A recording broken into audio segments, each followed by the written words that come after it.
wabarakatuh. Alhamdulillahirobbilalamin. Hari ini kita bertemu kembali di materi yang ketiga, pertemuan ketiga, yang akan membahas tentang mazhab dan juga bagaimana sih bermazhab itu. Jadi secara etimologi, kata mazhab itu berasal dari zihot, masdar min, ya, dan juga isim makan yang diambil dari fi'il madhi dhahaba, yang punya makna berpergian dan juga bisa bermakna ra'yu, yaitu adalah sebuah pendapat. Namun secara terminologis mazhab itu merupakan sebuah jalan pikiran yang ditempuh seorang mujtahid dalam menetapkan sebuah hukum yang bersumber dari satu Al-Quran, yang kedua tentunya Al-Hadis. Kemudian Ahlus Sunnah wal Jamaah, karena agama Islam dua ini membahas terkait dengan Ahlus Sunnah wal Jamaah, khususnya Ahlus Sunnah wal Jamaah Nahdliyah, itu mengakui 4 mazhab besar.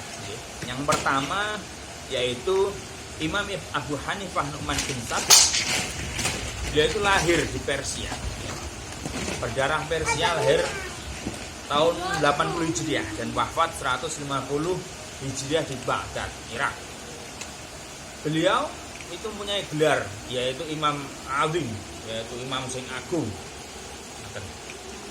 Selanjutnya yang terkenal lagi adalah Imam Malik bin Anas. Siapa beliau? Imam Malik bin Anas itu disebut juga dengan Imam Maliki, ya, yang mengarang Muwatta. Beliau lahir 93 Hijriah dan wafat 179 Hijriah di Madinah. Kemudian ya, selanjutnya ini yang paling terkenal lagi yaitu adalah Imam Muhammad bin Idris Asy-Syafi'i. Beliau itu lahir di Gaza tahun 150 Hijriah dan wafat tahun 2204 di Mesir. Kemampuan beliau itu memadukan antara hadis dan ar-ra'y. Nanti kita akan bahas itu. Kemudian ya, beliau mempunyai kitab yang sangat terkenal yaitu kitab Al-Um. Selanjutnya adalah Imam Ahmad bin Hambal atau terkenal dengan Imam Hambali, lahirnya 164 Hijriah di Baghdad. Ya, beliau terkenal sebagai tokoh al-hadis. Kemudian ia juga menulis hadis terkait hukum Islam berjudul Mustad Ahmad. Nah, ada beberapa hal yang menyebabkan lahirnya mazhab-mazhab tersebut. Menurut Muhammad Saltot, timbulnya mazhab-mazhab tersebut itu satu karena perbedaan pemahaman tentang sebuah lafal. Ya. Terus kemudian perbedaan dalam masalah hadis. Yang selanjutnya adalah perbedaan dalam memahami dan menggunakan kaidah lughawi. Selanjutnya itu perbedaan dalam mentahrid dalil-dalil secara zahir. Yang kelima yaitu perbedaan kias atau analoginya. Kemudian nomor 6 adalah perbedaan penggunaan dalil-dalil hukum dan perbedaan pemahaman ilat hukum dan nasnya. Kemudian kenapa kita harus bermadzhab? Ya. Kenapa kok harus bermadzhab? Itu yang perlu kita pahami bersama. Kenapa? Bermadzhab adalah salah satu upaya untuk sampai kepada pemahaman agama ini dengan lebih terperinci dan jelas. Sebab ulama kita ya, yang kita ikuti bukan hanya ulama sembarangan, tapi ulama yang punya kaliber. Karena mereka, beliau-beliau itu orang yang hafal Quran semenjak kecil dan bahkan hafal ratusan ribu hadis dan mengetahui derajat kesahihan hadis tersebut. Itu yang perlu kita pahami. Apakah di Quran ada anjuran untuk bermadzhab? Ada. Yaitu Gusti Allah jawab begini, fas'allah hadzikri in kuntum la ta'lamun. Maka bertanyalah kepada orang-orang ya, fas'allah hadzikri. Bertanya kepada orang-orang yang ahli zikir. Siapa orang ahli zikir yang disebutkan dalam Al-Qur'an itu? Yaitu orang ulama yang punya kaliber keilmuan yang tinggi. In kuntum la ta'lamun. Ketika kamu tidak mampu atau tidak mengetahui hukum sebuah hukum. Kemudian didukung dengan hadis Nabi begini, ittabi'ul ulama fa innahum surujud dunya wa masabil akhirah. Ya. Ikutilah para ulama karena sesungguhnya mereka adalah lampu di dunia dan obor di akhirat.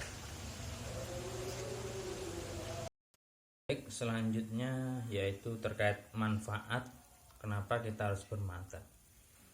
Kenapa? Karena para mujtahid itu diakui keilmuannya dan juga berkredibel, karena beliau itu menghafal Quran, juga mengetahui ilmu qiraahnya, asbabun nuzul, nasah mansuh, baik am maupun khos, tafsir dari para mufassirin.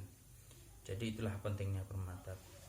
Kemudian dengan bermadzhab berarti seorang telah meletakkan kesahihan pendapat kepada imam mujtahid yang kredibilitasnya diakui oleh semua orang, bahkan ulama pada saat itu. Terus kemudian bermadzhab adalah salah satu upaya penyelamatan seseorang dalam rangka ibadahnya. Karena apa? Karena kita tidak bisa menafsiri Quran langsung dari Quran itu sendiri, apalagi kita tidak menguasai ilmu Quran dan juga hadis. Kemudian apakah kita tidak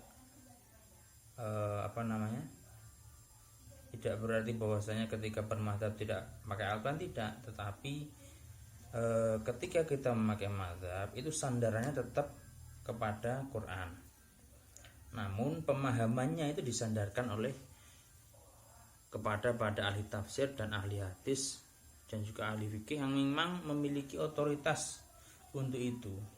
Jadi tidak menafsirkan Quran dengan kemauan sendiri.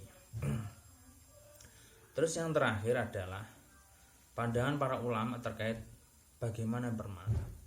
Bermadzhab ini penting. Kenapa? Karena kita bisa memahami agama dengan kafah, dengan penuh, tetapi tidak berdasarkan ego kita masing-masing, tetapi semua disandarkan pada pemikiran para mujtahid yang memang kredibilitas keulamaannya diakui.